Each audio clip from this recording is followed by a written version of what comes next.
It's the Fellowship of the Geeks Show, brought to you through the support of the following: Awesome Comics at GalaxyCollegeDallas.com, SciFiFX.com, and Voodoo Gingerbread Graphics.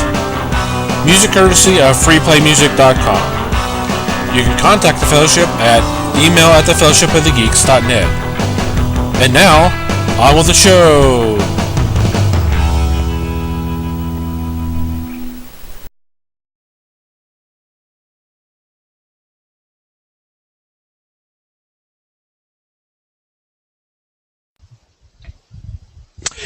Hey there, everybody. Welcome to the Fellowship of the Geeks show for the week of June 4th, 2013. My name is Thomas Chick, and join us via the miracle of Google Hangout. Not really a miracle. Mike Marlowe. We'll see how much of a miracle it is. Yeah. And Les Webster. Very scary stuff. We are one member short. James Pickering from the website Galaxy College Dallas is not here. Maybe he'll join us later. It's been a kind of a crazy evening so far. I've been having technical difficulties with dropping me off of the call that I started, so I don't know what the hell's going on. But it's been that kind of a couple of days. It's all right. We're going to do it. We're going to go for it. Here we go. Yeah. All right. So you guys doing okay? Doing well. All right. Well, let's start. Let's just go ahead and get into it then. This past weekend, a new cartoon was debuted on the Hub. It has already premiered in several other countries. The cartoon's called SheZow, and it's kind of raised...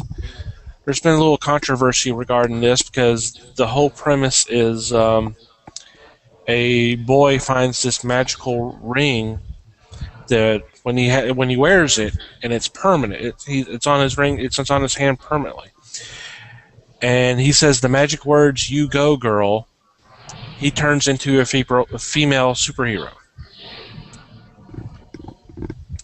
So this is supposedly the first transgender superhero, and that's where lies some of the controversy. Guys, go ahead and say what you think about it. Have y'all seen the cartoon?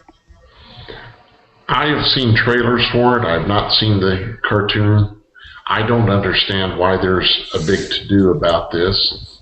It's something that's been kicked around for decades. One thought was that Doctor Who would return as a woman. And I think that it's just something that you have to accept. It's a funny show, the trailers I've seen, so, just accept it as a cartoon. Don't try to send anything into it. Don't give meaning to this that doesn't exist. Okay, Mikey? Yeah, I think a lot of the controversy is that somebody somewhere along the line threw the word transgender into the discussion. I think, which I think is just, I think people are reacting to the term as opposed to the cartoon itself. And I mean, we can go all the way back. I mean, we can probably go further back than this, but we can go all the way back to the early 80s with Bosom Buddies. They were cross-dressing, and it was funny. And honestly, I really think that's what the point of this was for it to be funny, to be cross-dressing. The one thing I read somewhere was that apparently the ring came from the kid's aunt. So she had been a superhero, and then somehow he picked it up and put it on. And I don't know if he can't take it off or what, but because I didn't see the thing. But I'm just like, I'm hearing a lot of the stuff about it and thinking...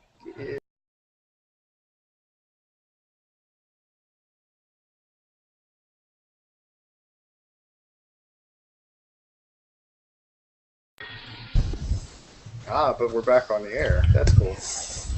Anyway, as I was saying, I think a bigger deal is being made out of it lately. Than probably lately because of the fact that the whole the with I mean, I'm going to go ahead and make the direct parallel with the whole gay marriage thing being such a big deal in the country the last few years. People are making a big deal out of certain words, and transgender is one of them, and that got stuck on this show somehow. I think that's where all the fallout's coming from. Yeah. I did watch the cartoon over the weekend. I had recorded it and watched it. You are right. It was his aunt who was the previous wearer of the ring, and his older sister was going to grab it and wear it because she was familiar with the character. She was familiar with the hero and all that. But he grabbed it and he put it on just to be the younger brother brat type of thing, and then that's what happens. So she's reluctantly helping him be the superhero, and then of course there's the best friend who's involved too. Sounds like pretty standard teenage superhero fare. Yeah, I didn't find anything offensive or anything like that.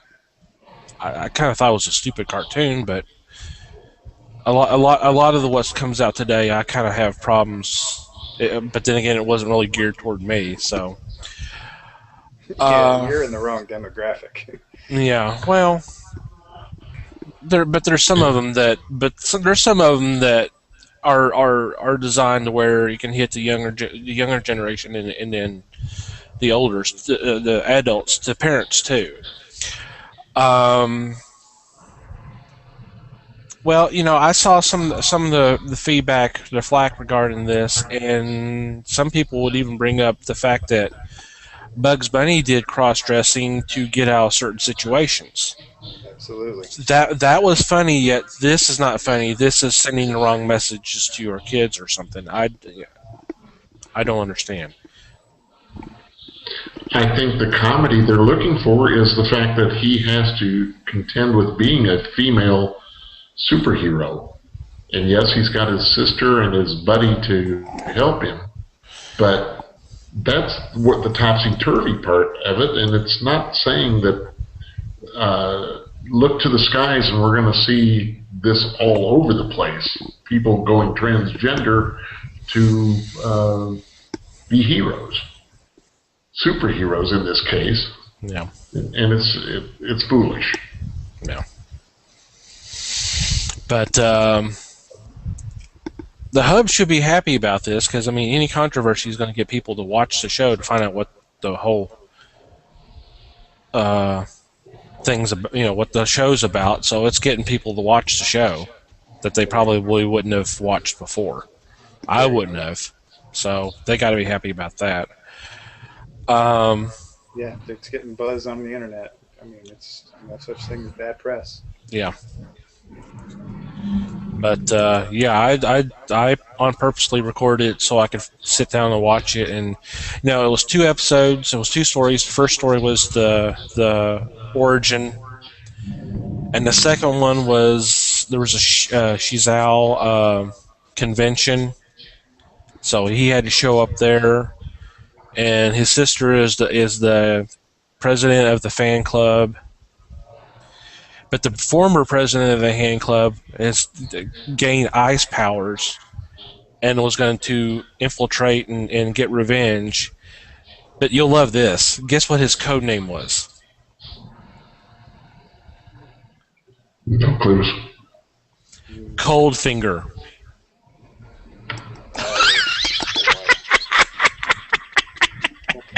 Which is lost on the majority of the young. Yeah, exactly.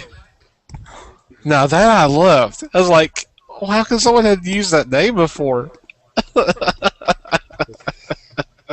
how many cold-based superheroes and supervillains there are, you'd think, wouldn't you? Yeah, you would think someone would have used that by now, but and maybe they have, and we just hadn't heard about it. But that I thought was stupid and brilliant at the same time. So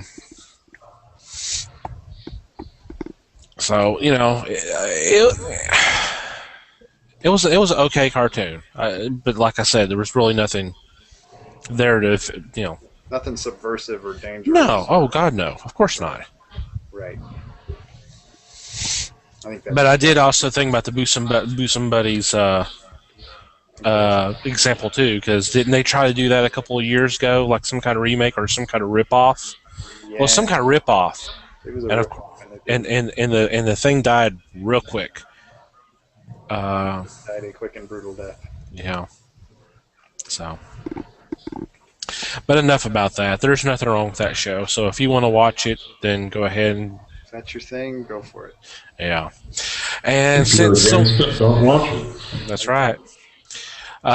Since someone already brought it up, the big news that came out over the weekend was that Matt Smith announced that he is leaving Doctor Who at the end of the year. His final episode will be the Christmas special. Yep. Just got a lot That's of a short run for him. It's about 4 years.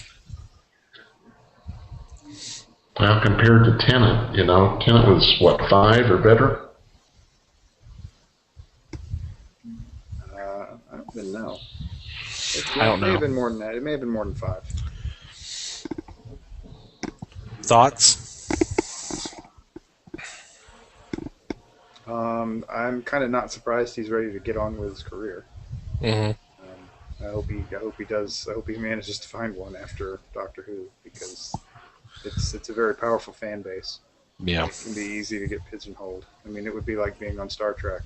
You just there's a chance you might never get out of that typecast. Yep. So best of luck to him for sure. And there's the internet is a buzz with who's going to replace him, who people want to replace him, and I've seen some pretty interesting names thrown around. What names have you seen, Mike? Just about everybody. Oh gosh, let's see. Well, the one I thought was funniest was somebody, I think jokingly, threw out Benedict Cumberbatch as a replacement. Yeah, I've seen that. I've seen Ewan McGregor. I haven't seen that one. I've seen. Another one I thought was funny was Emma Thompson. You were talking. That'll bring the segue back, which was a potential female. And that's the thing. That it's kind of funny reading some of the comments regarding this. Some say, "Hey, the Doctor has always been male. He's always been British, so you got to get a British male actor." The Doctor doesn't. He doesn't. He's never become a female in the incarnation, so it's not possible. I'm like, just because it's not been done doesn't mean that it can't happen. Right, and the primary reason why he's always been British is because it's a British show. Exactly. Oh, no.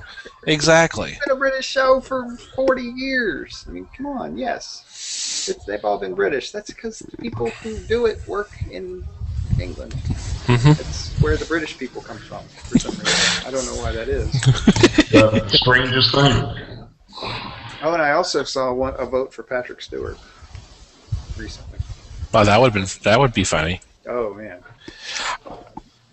Personally, I would prefer that they would go with an unknown, because to me, Tennant was an unknown and Matt Smith was an unknown. Now, they may have big fan bases before Who, but I did not know of them till they became the Doctor.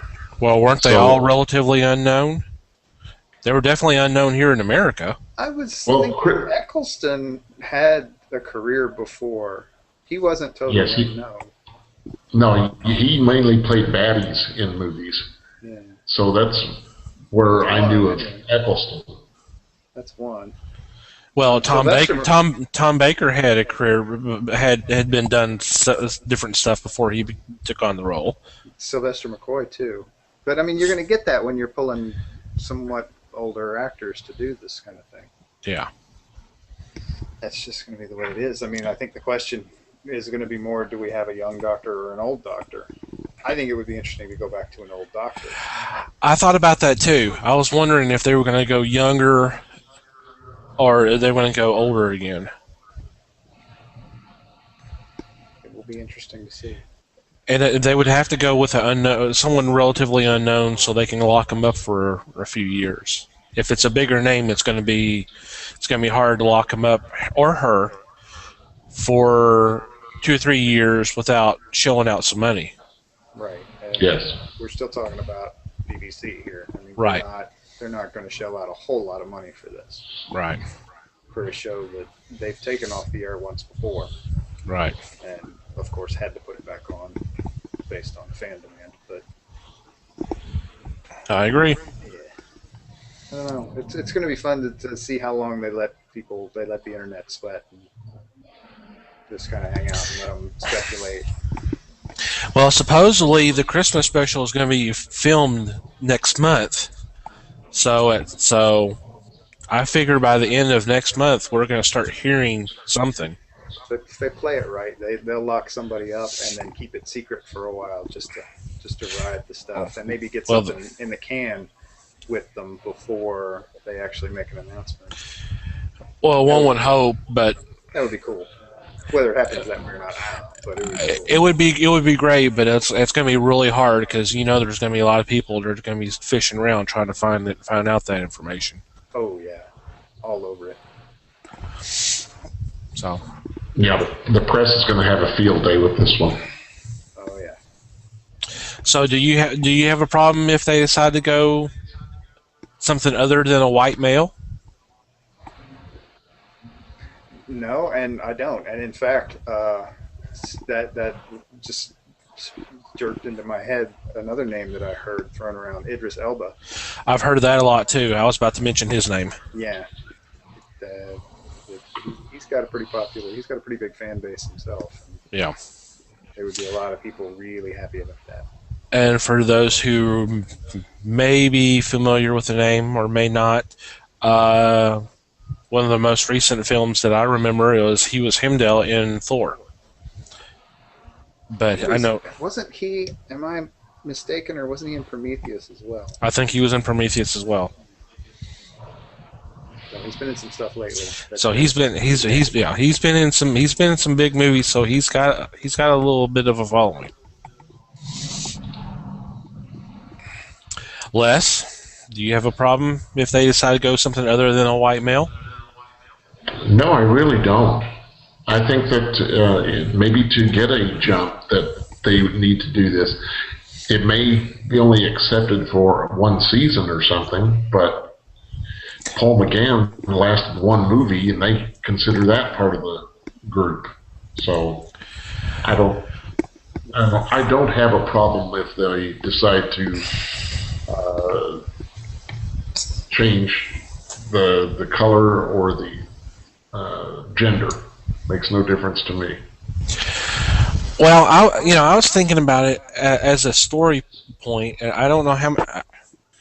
I would think they would get some kind of mileage out of the fact that, hey, this would be the first time, the Doctor is not a male, so he's got to deal with that. I would think they would get some mileage off of that. I don't know how much, but I would think there would be some story ideas there. Or am I crazy? No, I think you're right. Because how old is he? 900 some years old. Yeah, and he's always been a male, as far as we know. Yes. Yeah, maybe it's spawning time. Who knows? Yeah. So, I don't know, but I figured, it's not really comic related, except for it's going to affect our friends in IDW at some point. It's geek culture. But it's geek culture. But it's something that I figured we needed to talk about. Sure. I also understand that David Tennant is going to appear in that episode. Ooh, cool. In the Christmas special? I believe so. Now, I know that somewhere I've read where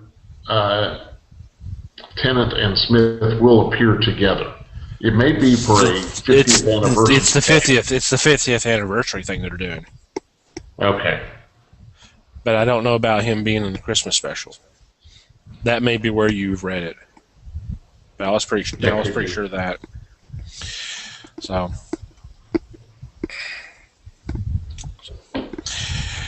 Okay. Anything else you want to say before we move on to our game? This week's game. Dun, dun, dun. I take that as a no. Bring it on. Okay. It is time for this week's game, and it is fill in the blank time. Da-da-da. Who wants to go first this time?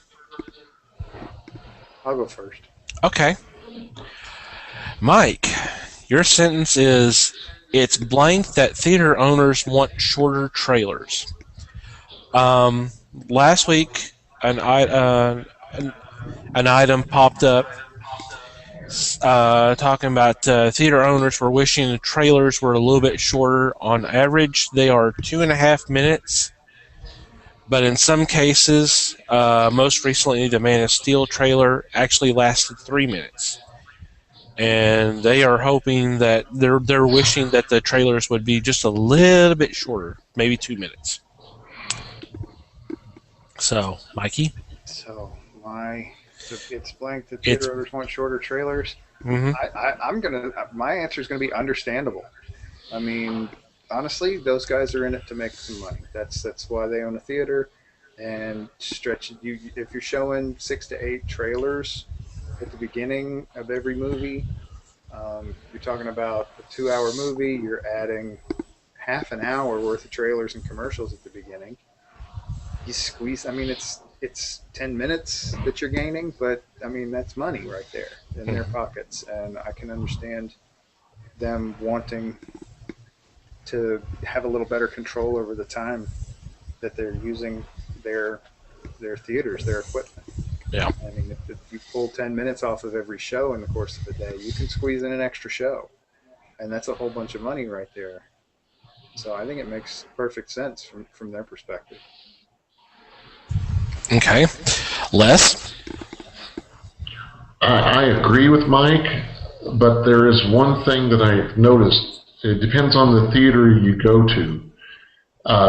Some of the theaters will have a big splash section before the trailers start. You know, they talk about movies and car rentals or whatever. They give you trivia questions, and they'll even put in some small trailers in there. Then they go to, as the movie time starts, they go to the trailers and give you 6 to 8.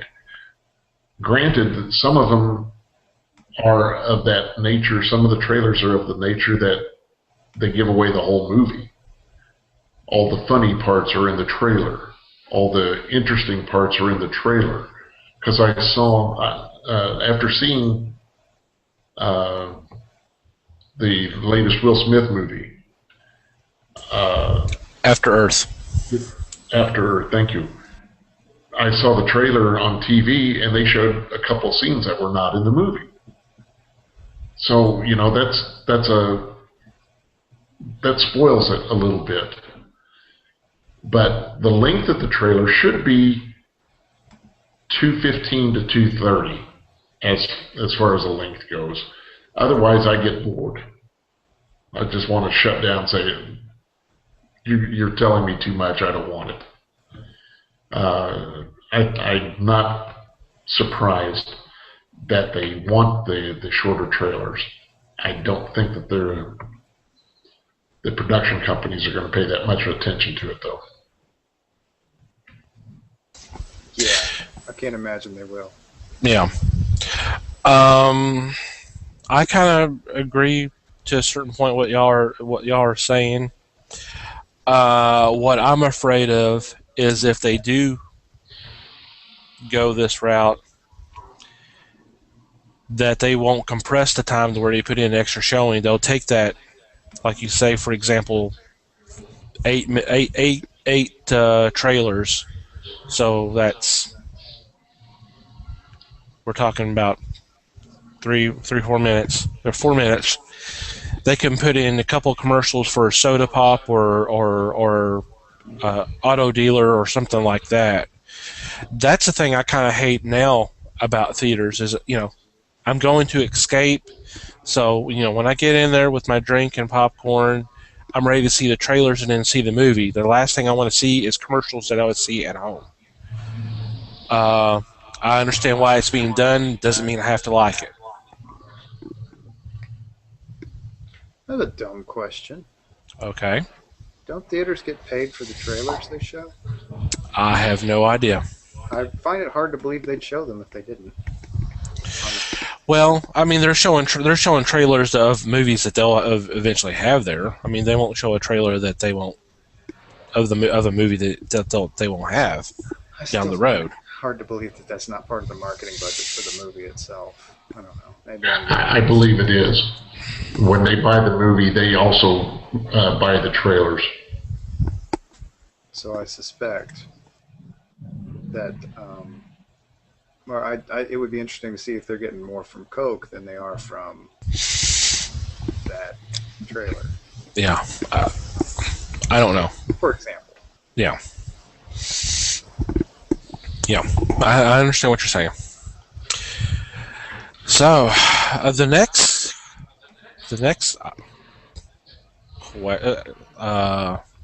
statement needs to be updated, but let's just go ahead and give it to you, Les. Glenn Close and Karen Gillan joining the cast of Guardians of the Galaxy is blank.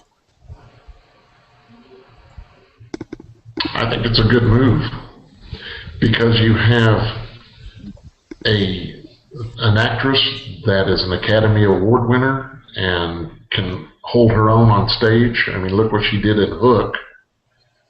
And then you've got Karen Gillan that is known to a lot of people through the Doctor Who series, and therefore she will probably pull some people in also. It all circles around. It all circles back to Doctor Who. Did you have a theme for this or what? No, not really. It's the 6 degrees of Doctor Who. So yeah, it just, to me, it's a good move. The theaters have done this in the past, or production companies have done this in the past, where they bring in a really good pair of people to do a couple of roles. I don't remember seeing anybody else listed for the movie, but I'm sure that they've got some folks set up there too to take the various roles. Well, that doesn't even count the big news item that broke yesterday afternoon. Benicio del Toro has signed on for a major role in the film and supposedly for additional movies. Ooh. So he, whatever character he's doing, they're going to have him in other movies as well. He's going to be back. Mm-hmm. So, Mike? I want it to be his character from License to Kill. Yeah. Just because that guy was a creep. I think it's an awesome move on their part, honestly. I mean, as Les said, Glenn Close is an Oscar-winning actress and is a total badass, to put it simply. And yeah, Karen Gillan's going to get them a lot of geek cred. They're going to pull at least some of the Doctor Who crowd by bringing her in to a movie that, though I suspect a lot of people know more than I do about Guardians of the Galaxy, I suspect not everybody who knows anything about Avengers knows something about Guardians of the Galaxy. Yeah. And so, since they've gone a little bit obscure, correct me if I'm wrong on that. Yeah. Since they've gone a little bit obscure, they're pulling it back in by bringing in some serious big name firepower, Hollywood-wise, and I think that's a really good move on their part. Now, from what I am hearing, Glenn Close's role is basically, from what I'm hearing, they are pulling in the Nova Corps from the other books. And for those who don't know what the Nova Corps is, it's more or less it's the Green Lantern Corps for Marvel, more or less. That may not be fair, but it's a pretty fair comparison. Um, she will be the leader of this Nova Corps, but they're saying it's going to be more of a Samuel L. Jackson, Nick Fury role. And another name that had been added recently to the cast is John C. Reilly in what they deemed as the Phil Coulson role for the Nova Corps. So essentially they're taking the Nova Corps and turning it into S.H.I.E.L.D. in space. So, but it's going to be led by Glenn Close and John C. Reilly. And S.H.I.E.L.D. is gaining in popularity given how much fun they were in the Avengers, and we're about to have a TV series too. Series, yeah, that's where I was headed. Yeah, I saw you go in there. So well, I noticed. I'm sorry. Go ahead. Go ahead. I was going to say I noticed on the cast is Zoe Saldana from Star Trek and Avatar. And Avatar and Columbiana and some others. And you also, for the wrestling crowd, is Dave Bautista having a role. And he's going to play one of the major bad guys in it by the looks of it. Or in the Destroyer, is that right? Drax Destroyer. He's actually one of the members of the Guardians.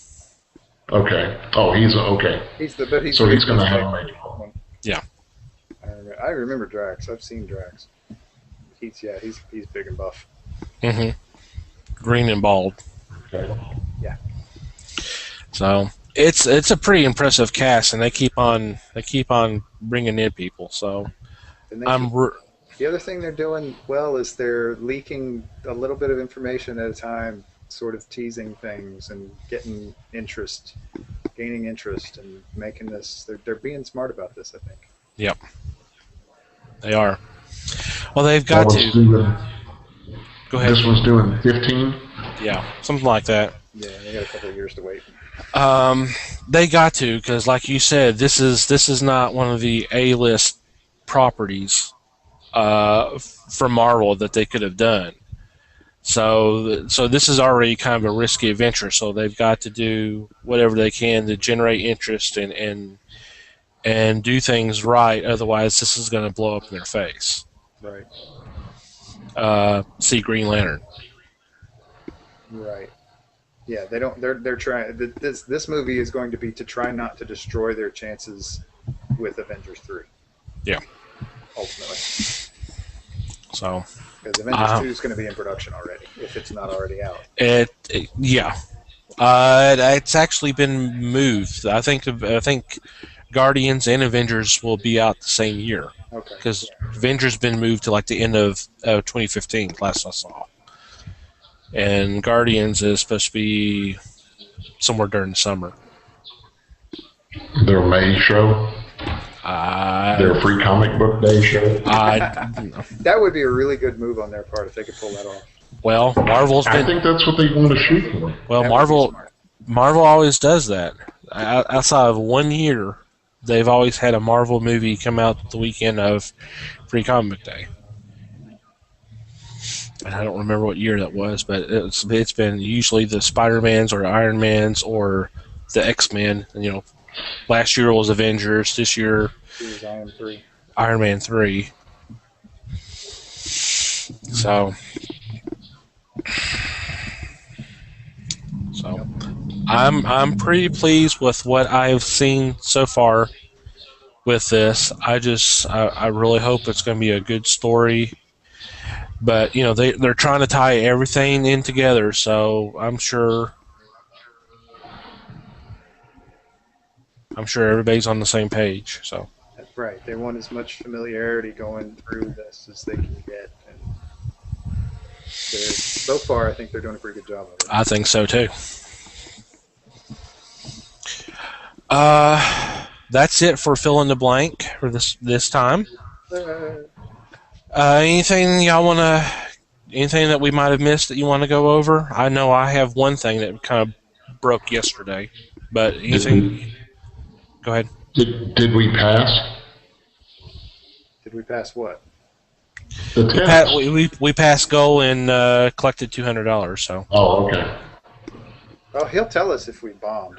I'm sure. Oh, I'm assuming we win until we lose, and he'll tell us when we lose, and we ain't gonna worry about it otherwise. Everybody wins. yay! Whee. Everybody passes just for showing up. Hey. Somebody we're just in it for the recognition and the points. Mm. Okay. So, is there anything y'all want to cover that we missed before we start wrapping things up? a couple things. Okay. First, have you guys? Hopefully, people have seen the new Progressive insurance commercial with Flo and the minions from Despicable Me. No, I actually haven't. I have not. I don't watch a lot of TV, so that's not surprising. I've seen it half dozen times, and I still laugh.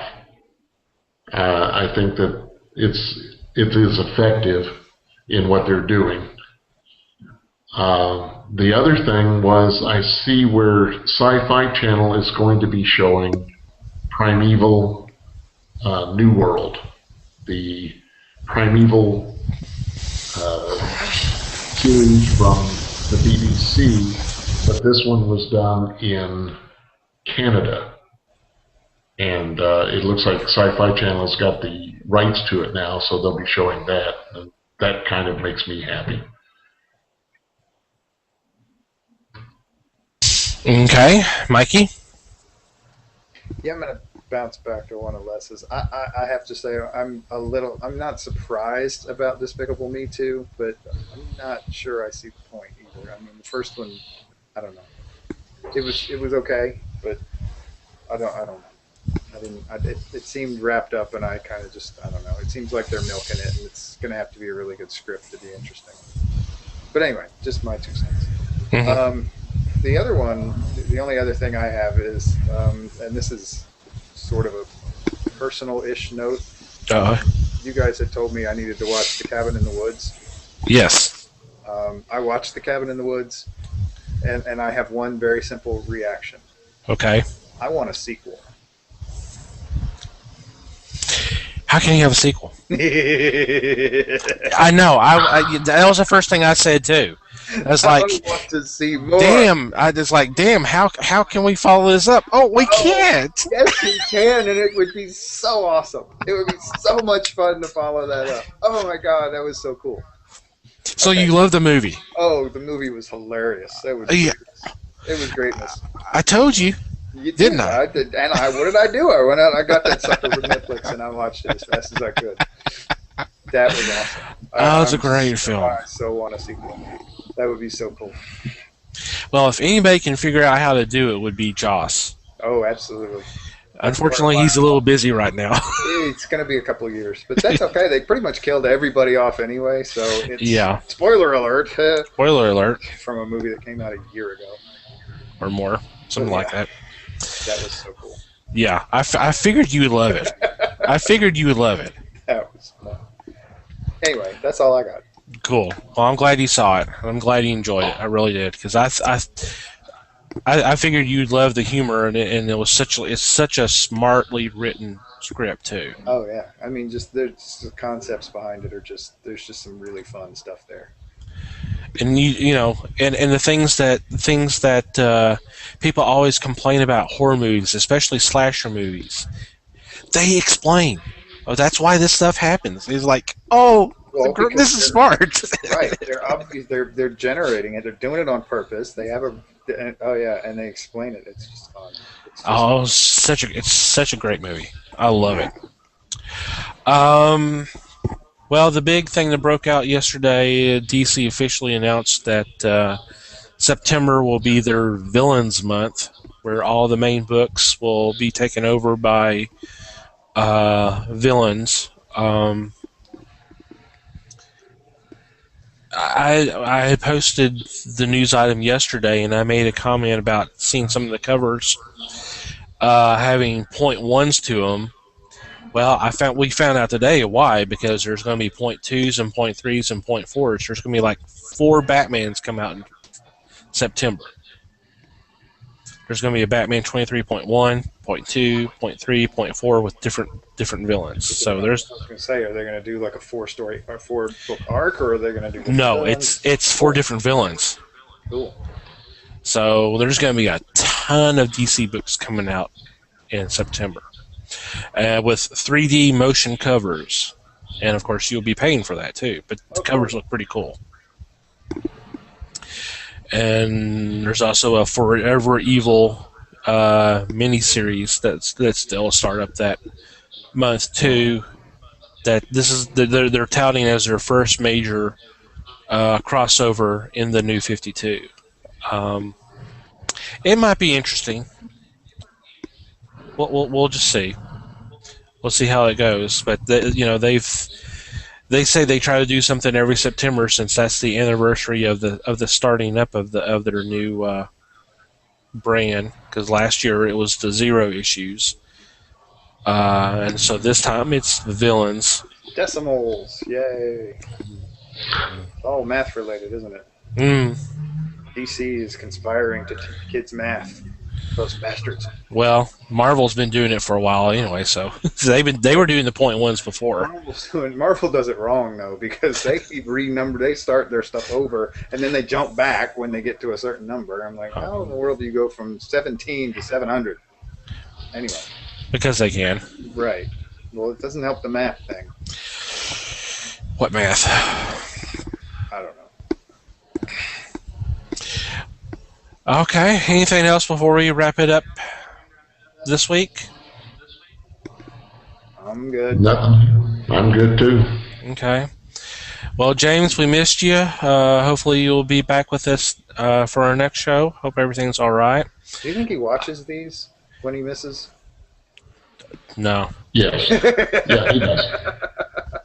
Just curious. Yeah, he probably does. I've never asked him. I will this time. Oh, yeah, we got it now. We got to now. Of course, you can follow him on his website, galaxycollegeDallas.com. Of course, you know us at the fellowshipofthegeeks.net.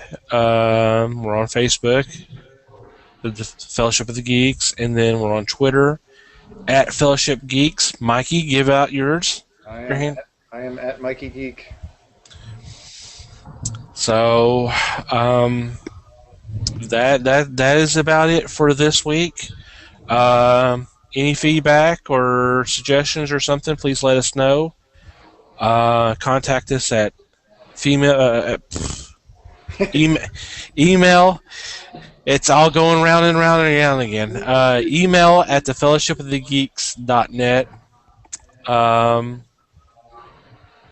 Anything else before we just say goodnight, Gracie? No, I think we're at the Goodnight Gracie stage. Okay.